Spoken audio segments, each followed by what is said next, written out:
नमस्कार। जिनका भी सपना भारतीय रेलवे में एक स्पेशलाइज्ड पोस्ट हासिल करना है, उनके लिए एक बहुत बड़ी खबर है। CEN 08/2025 का नोटिफिकेशन आ चुका है। आज हम इस ऑफिशियल अनाउंसमेंट के हर पहलू को बिल्कुल आसान भाषा में स्टेप बाय स्टेप समझेंगे, ताकि कोई भी जरूरी जानकारी छूट न जाए। इंडियन रेलवेज ये सिर्फ पटरियों पर दौड़ती ट्रेनें नहीं है, ये तो देश की लाइफलाइन है, देश की धड़कन है।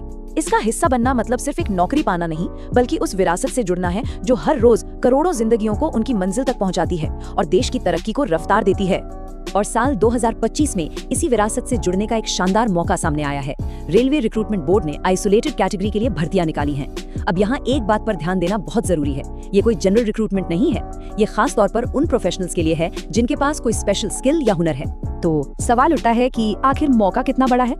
सभी रेलवे रिक्रूटमेंट बोर्ड्स यानी RRBs को मिलाकर टोटल 312 पोस्ट्स भरी जानी है। हाँ, 312। ये एक ऐसी रिक्रूटमेंट है जहां भीड़ कम और सही स्किल वाले कैंडिडेट्स के लिए अपॉर्चुनिटी जबरदस्त है।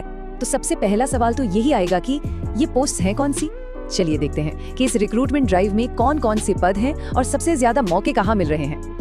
ओके, तो स्क्रीन पर देखिए, जो सबसे ज्यादा वैकेंसीज हैं वो है जूनियर ट्रांसलेटर के लिए, पूरे 202 पद, और इसका पे लेवल भी लेवल 6 है।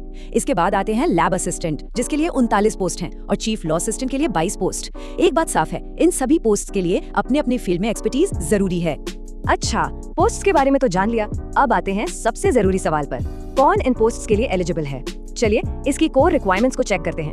सबसे पहले एज लिमिट, इसके लिए जो कट ऑफ डेट है वो है 1 जनवरी 2026, मतलब इस तारीख तक एज कैलकुलेट की जाएगी। जनरली अलग अलग पोस्ट्स के लिए एज ग्रुप 18 से 30 साल से लेकर 18 से 40 साल तक है।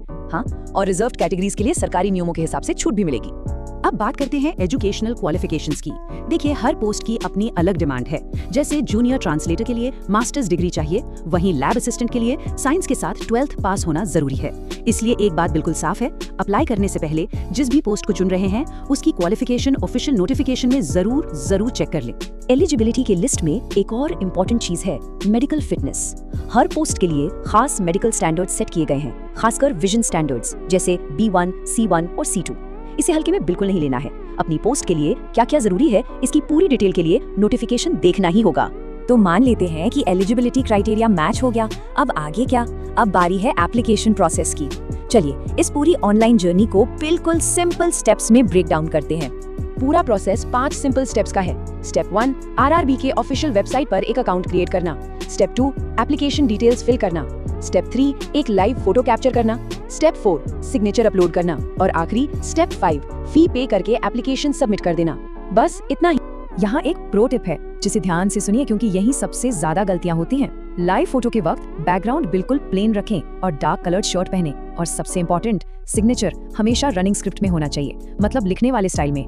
ब्लॉक लेटर्स या कैपिटल लेटर्स में किया गया सिग्नेचर फॉर्म को सीधा रिजेक्ट करवा देगा। अब एक बहुत जरूरी सवाल, ऐसी कौन सी गलतियां हैं जो एप्लीकेशंस को शुरू होने से पहले ही सीधा रिजेक्ट करवा सकती हैं? तो इससे बचने के लिए कुछ चीजें गांठ बांध लीजिए। पहला, एक कैंडिडेट सिर्फ और सिर्फ एक ही RRB में अप्लाई कर सकता है। एक से ज्यादा RRB या एक ही RRB में मल्टीपल एप्लीकेशंस, दोनों ही केसेस में सारी एप्लीकेशंस कैंसिल हो जाएंगी। इसके अलावा फोटो अगर गाइडलाइंस के हिसाब से नहीं है या सिग्नेचर कैपिटल लेटर्स में है तो भी एप्लीकेशन रिजेक्ट हो जाएगी। इसका खास ध्यान रखें। चलिए, फॉर्म तो सही भर दिया। अब आती है असली चैलेंज की बारी, एग्जाम। तो कंप्यूटर बेस्ड टेस्ट यानी CBT का पैटर्न क्या होगा, आइए उसे डिकोड करते हैं ताकि प्रिपरेशन बिल्कुल सही डायरेक्शन में हो। ये जो डोनट चार्ट स्क्रीन पे दिख रहा है, ये सबसे इंपॉर्टेंट है। ये बता रहा है कि फोकस कहाँ करना है। देखिए, पूरे 100 मार्क्स में से 50 मार्क्स यानी आधा पेपर सीधे प्रोफेशनल एबिलिटी से आएगा, मतलब जिस पोस्ट के लिए अप्लाई कर रहे हैं उसकी टेक्निकल नॉलेज। बाकी के 50% में जनरल अवेयरनेस, रीजनिंग, मैथ्स और साइंस है। तो साफ है, सबसे ज्यादा वेटेज अपने कोर्स सब्जेक्ट का है। अब मार्किंग स्कीम समझ लेते हैं। बहुत सिंपल है, हर सही जवाब पर मिलेगा +1, लेकिन हर गलत जवाब पर 1/3 मार्क काट लिया जाएगा। हाँ, नेगेटिव मार्किंग है। इसका मतलब साफ है, तुक्के लगाने से बचना है। और अब इस पूरे प्रोसेस का सबसे क्रूशियल हिस्सा, डेट्स। इन तारीखों को बिल्कुल भी नहीं भूलना है। अपना कैलेंडर या फोन निकाल लीजिए और मार्क कर लीजिए। ध्यान से देखिए इस टाइमलाइन को। ऑनलाइन एप्लीकेशन शुरू हो रही है 30 दिसंबर 2025 से और लास्ट डेट है 29 जनवरी 2026। फी पेमेंट की आखिरी तारीख है 31 जनवरी। और अगर फॉर्म में बाई चांस कोई गलती हो जाए तो उसे ठीक करने के लिए 1 से 10 फरवरी 2026 के बीच एक मॉडिफिकेशन विंडो भी खुलेगी। तो अब सारी जानकारी सामने है और वक्त है एक्शन लेने का। इस रिक्रूटमेंट से जुड़ी हर सही इन्फॉर्मेशन और अप्लाई करने के लिए सिर्फ और सिर्फ अपने रीजन के रेलवे रिक्रूटमेंट बोर्ड की ऑफिशियल वेबसाइट पर ही जाना है। इधर उधर की वेबसाइट से बचना है।